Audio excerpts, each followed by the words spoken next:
Chapter 1. Dad. I was born to strict working-class parents in London's East End, where your upbringing was usually tough, but morals and traditions still existed. We weren't piss-poor, and my sister and I certainly weren't abused, but being a bit of a little fucker, I was no stranger to a clip round the ear, the belt, or a whack with a slipper. One time I even remember my mum smacking me with a coat hanger.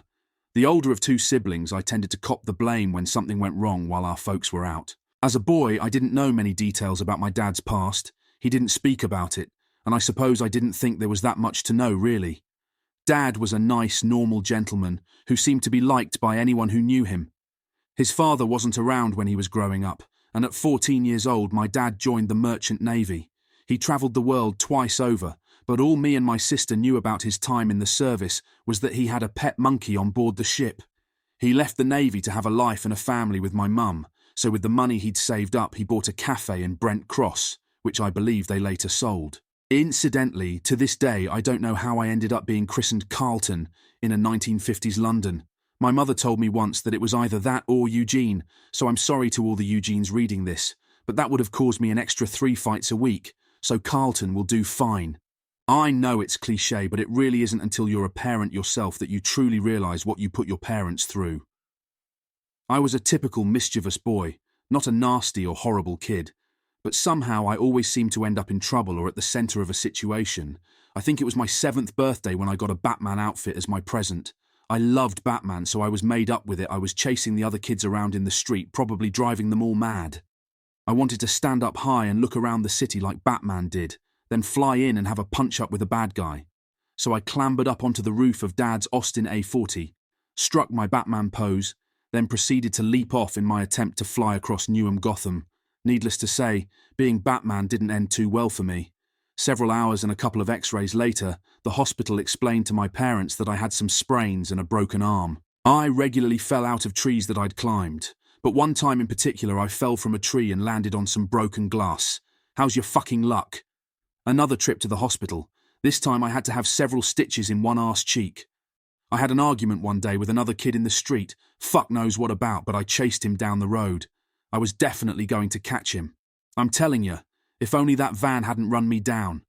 Luckily for me, it was only going slowly. My mum used to get so angry at me over shit like this, but my dad was always the calming influence. He'd say his piece to me, don't get me wrong, but he'd talk to me about the problems I'd caused rather than yelling at me. It was a similar story any time I was sick as a child. I wanted my dad to be with me and my mum just didn't have the patience anyway. Dad would sit up all night with me if I was being sick or in any pain. He'd be the one to put his hand on my shoulder, hold my hand, or stroke my hair to comfort me. When I was a small boy, I went through a phase of headaches and hallucinations at night. I was so grateful for my dad being there for me. I felt so cared for, and all I needed in that moment was him. Looking back, I don't know how he stayed up all night with me and still went to work the next day, especially when the hallucinations went on for months. No matter how busy Dad was, he regularly found time for me and my sister. We often played football together and he always came to all my matches when I played. We lived 10 minutes from Upton Park, and I remember being out in the street one match day in 1964, up on Dad's shoulders in my claret and blue scarf, giving it some with the wooden rattle. I loved the atmosphere on match days in East London.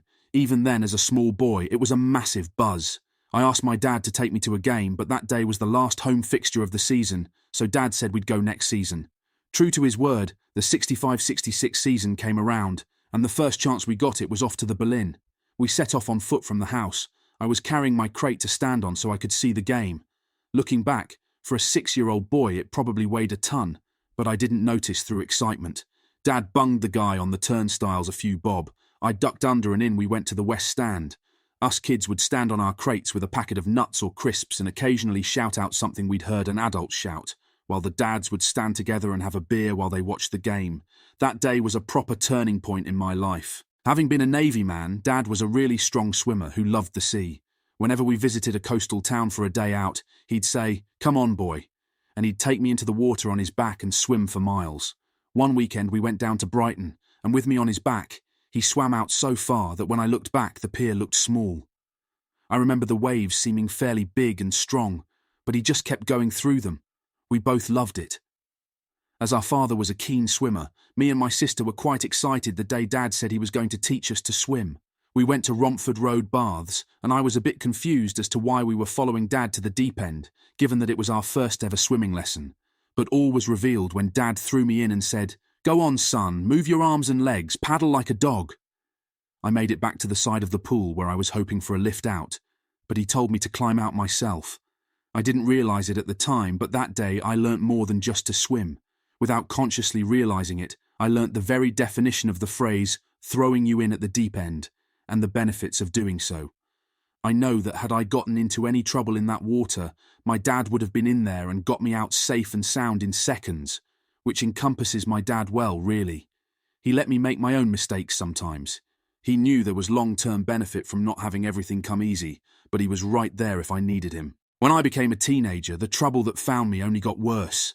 One morning I decided to bunk off school, so I climbed over the railings, but I slipped, and the spike on top of the fence went straight into my calf muscle. I was holding onto the fence with the spike in my leg like a fucking kebab. Luckily, some people were nearby to lift me off and call for an ambulance. When I was 14, we went away to a holiday park at Westwood Ho. It was one of the ones with the chalets, a little arcade and a clubhouse. We'd planned to meet with some other families there that my parents knew, and they'd arranged it so that all the boys stayed in one chalet, all the girls in another, and then of course the parents would have their own ones. I started hanging about with an 18-year-old girl in the group called Tina, playing pool, smoking, having a sneaky booze. Hanging out with Tina quickly changed to hanging out of Tina. Back home in London, both sets of parents thought that we were just friends. I used to slip round to Tina's over near the Elephant and Castle any chance I got, until one night when her younger brother caught us at it and phoned his parents at their local pub. "Mum, Dad, that Carlton's on top of Tina in her room." I was banned from seeing Tina, of course, but we later found out that the ban was a bit too late and she was pregnant. In my final year at school, I had a girlfriend called Teresa. It was as long-term or serious as school year relationships get, and we were in love. It had been less than a year since the news about Tina's pregnancy, and I found out that Teresa was pregnant. Inevitably, her parents tried to ban us from seeing each other. One day I had a big row with her old man in their lounge, which almost came to blows. We continued to meet up, and more often than not, she'd come to our house. In those days, teenage pregnancies were viewed in about the same light as they were in the 1800s. It was a nightmare. She couldn't go to school. She wasn't allowed out until after dark. She wasn't to discuss the situation with friends, and her parents hid her from their neighbours the whole time. By the end of the 9 months, I'd inadvertently isolated myself from all my friends. Everything had become about me and Teresa. I got a call one day to say that she'd already had the baby. If I'd have been given half a chance, I would have been there with her, but her parents made sure that wasn't going to happen. She spent 7 days in hospital, which was standard back then, and as soon as she got home, they were on our case to organise an adoption that neither of us really wanted, but we were kids who had only just turned 16 and both living at home with our parents. I got told after the birth had been registered that my name wasn't put on the certificate, another kick in the teeth that I had been powerless to do anything about. All I got was some of those tiny photos of the baby just after he was born, which I actually went on to carry in my wallets over the next 26 years. The pair of us got sent into London to organise the adoption papers ourselves, which for a couple of kids was pretty daunting. Within weeks of being born, her parents handed the baby off to the adoption agency as quickly and as quietly as they could. In truly defiant teenage style, we continued seeing each other for some months after, probably out of comfort as much as love, but eventually we drifted apart. Teresa had gone back to school to finish her exams, and I was working, so it was inevitable. To add insult to injury, we got a knock at the door one day, and it was people from the adoption agency. The baby had been with a new family for a few months, and Teresa and I had done our best to move past what had been forced upon us, and now suddenly they were in my parents' house saying that we could apply to adopt the baby. My mum said that if I wanted to go for it, she'd give up her career to help, but anyone employing the smallest amount of logic would ask themselves, as I did, how could a 16-year-old boy take a baby away from a good home, and parents that could give him so much more than I could then? Through all the hassles and stresses, my dad always stood by me. He was always there for me. That didn't change into adulthood. I bought my first car off of my mate's dad. It was a Vauxhall Viva with the vinyl roof, and I was feeling chuffed to bits with myself as I pulled into the petrol garage to fill it up. I was less pleased a few miles down the road from the petrol station when the car came to a spluttering halt. I'd put diesel in the fucking tank. Of course, I called on my old man for help as I thought there would be some way to solve this problem and he'd know exactly what to do. Dad had an Austin A40, which he'd hand-painted blue with a brush. Any time he'd ever kindly given me a lift in it, I'd prayed no one would see me in this thing. It had the crank handle to start it up. The bonus was whenever the roads were iced up on a cold morning, that car would fire up and Dad would be driving off as the neighbours were sitting struggling to start their cars. But nevertheless, I hated being seen in it by my mates. Just as I thought the shame of going down the A13 Newham Way in that hand-painted car was over, I found myself at the side of the road waiting for it to come round the corner to tow me home. We drained the fuel out of my car and filled it with petrol. By some miracle it was okay after that, whereas modern cars now would be fucked. I'd always loved him, but it wasn't until later on in life I realised that even though I'd never treated my dad badly, I probably reached my 40s before truly appreciating what we had. Into his 60s, when I had my own home and kids, my dad would still come and help me out with all sorts of things. Electrics, cars, the garden, plumbing, the roof, all sorts. Everything normal in life. I learnt from him, from football to swimming, DIY to engines. I have my dad to thank for what I know. Every time I ever saved a few quid on a call-out, I had my dad to be grateful to. Dad was a Freemason, and he'd always gone on at me to join, but I really wasn't interested. One time I had a quick look over the books and information he kept, which he knew pretty much inside out. I remember thinking, fuck all that. Sometime after my 30th, I decided I would agree to join, which my dad was pleased to hear. The son of a Freemason is called a Lewis, and provided you're willing to play ball and jump through a few hoops, your father can get you in and help you become a Mason too. I'd started out driving him to his lodge meetings because otherwise he wasn't able to go anymore due to a knee replacement he'd had. As an added bonus for him, me driving him meant he could relax and have a drink with his friends. The lodge meetings became my time to spend with my dad, and a part of me wishes I'd done it sooner. I realised why he'd wanted me to join for so long, and I'm glad that I did, eventually. The beginning of the end. When we first discovered that our dad had dementia, I felt sick when I started to consider what was ahead for him, and for all the thoughts that flooded into my mind, nothing could prepare me for what was in store of us all. Dementia is a fucking horrible and cruel illness. The term dementia actually encompasses different conditions that affect the brain, including Alzheimer's disease. If you're on the wrong end of dementia, you will have the displeasure of facing a variety of symptoms adversely affecting your cognitive function, ranging from memory loss, inability to perform everyday tasks, impaired thought processes, and severe confusion. With my past life experiences, both written and unwritten about, to this day there is nothing I fear more than dementia, as there's a possibility it could be hereditary and coming for me at any moment. Unlike man, it's unstoppable, and there's very little you can do about it. Of course, it all started with forgetfulness that could be forgiven of any person in their 70s, but it gradually worsened and became memory loss, which was joined by falls and strange behaviour. Forgetting the grandkids' names for a few seconds can be laughed off at the dinner table in any household, but when your elderly relative goes to the shops for a paper and forgets who he or she is, where they are and where they live, it's a serious problem, and simply heartbreaking for anyone that has a family member that experiences it. My dad ended up in Queens Hospital for quite some time towards the end, and I'd like to give a mention to all the staff there who cared for him. They do a great job under increasingly immense pressure. Thank you all. One afternoon I arrived on the ward at Queens to visit my dad, and to my dismay he had a cut on his head. I had a right go at the nurses about taking proper care of him, but it turned out that Dad had been getting out of bed to try to go to the bathroom on his own when he thought the nurses weren't around. You see, in his mind he was still an able-bodied man, and he intended to maintain his dignity. Sadly, he wasn't really able to do either of these things anymore. My hero had become weak and vulnerable, and all I wanted to do was help and protect him, as he had done for me and my sister as children. When I took my son Carl and my daughter Madison to visit him one time, Dad forgot Carl's name. I could see that this upset Carl and really frustrated my dad. We all knew how much he loved all of his grandchildren. I remember thinking, fuck, I do not want to end up like this. All the family visited Dad in the hospital as often as possible, and we coordinated so that someone was there each day. It was a bit of a trek for me up from Essex, but Gemma and I still went most days. Knowing how bad things were, we could lose him any time. Whenever my dad was in pain, he always called out, "Carlton, are you there?" And over the weeks, his voice was becoming gradually quieter and softer. He couldn't stay in the hospital indefinitely, so Tracy worked hard to find and organise Dad a decent care home, one that would be able to cope with his condition. The visits continued at the care home like they had at the hospital, as did Dad's physical and mental decline. A few of us arrived to visit Dad one morning and headed to his room. We walked in, and he said hello to us all.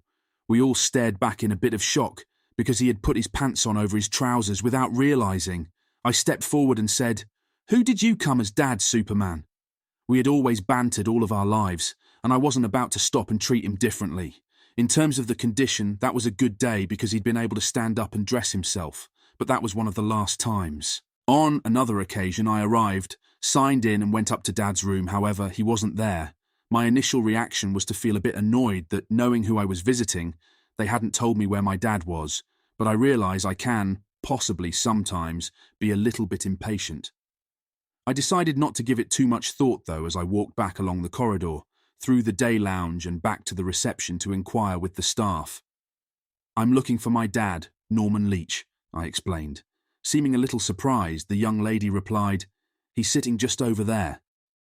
She pointed towards the large communal lounge that I'd had to pass through twice already, so I scanned the room from left to right, thinking that she'd made a mistake. "Norman's just there, sir," came the receptionist's voice as she pointed more directly towards a man in an armchair. I thanked her and walked closer to him. I thought, what the fuck? No wonder I missed him sitting there. Dad was slumped in an armchair. His glasses had fallen off, and he was wrestling with his half-untucked shirt and its buttons to smarten himself up. I helped with his shirt and told him not to stress. His teeth were rattling, so I took them out too. He'd lost so much weight in a couple of days that I hadn't recognised him at all. When Tracy arrived shortly after, I said to her, "For fuck's sakes, we've got to get him out of here." He needed to be assessed properly by medical professionals, so it was back to the hospital. Dad's second spell in the hospital was even harder, and things just went from bad to terrible.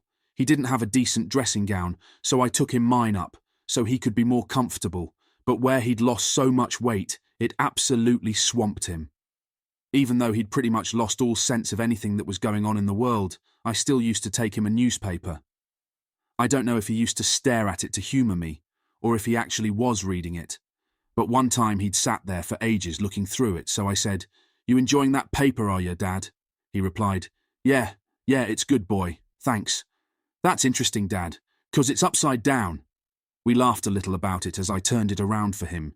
He'd always ask me how West Ham were doing, and I kept telling him they're doing great and playing really well. One time I convinced him they'd won 3 trophies. The girls told me I shouldn't mess around like that, but as I said, we'd always had good banter anyway. Plus I figured if he died that day, he'd go out happy as ever, thinking his team had won 3 trophies. Whenever Gemma and I arrived at the hospital, she'd always go and get Dad a cup of tea. So off she went to the machine one time while I helped Dad onto his Zimmer frame to take him for a short walk along the landing. We stopped to look out of the window and have a chat. He told me that I should keep hold of Gemma, she's a good one. Then he got really upset, telling me that he doesn't want to live in this state anymore, how he'd been around the world and lived his life. He'd been able to protect and provide for those he cared for, but now look at him. He cried and I felt like crying too. He was right, it's no way to live at all. That was to be the last proper 2-way conversation I'd ever have with my dad, because from that point on he'd only ever say an odd word here and there.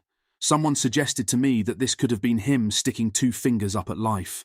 If life was going to take away his ability in a coherent conversation, then he wouldn't let it beat him. He wouldn't let it win, and he'd have the last word. Dad needed to go to a specialist nursing home, so we found him one in Upminster. We got him a ground floor room with a big window and views of the garden. By this point, it was only these small things we could do for him to make him as comfortable as possible. A gentleman to the end, Dad always managed to say thank you to every nurse or carer who helped him or brought him something. I'll never forget that whenever anyone asked him what he'd like to eat, he always replied, "Sardine sandwich." I don't know if he was getting us all at it or if he really did want a sardine sandwich for breakfast. Dad would always have the last laugh.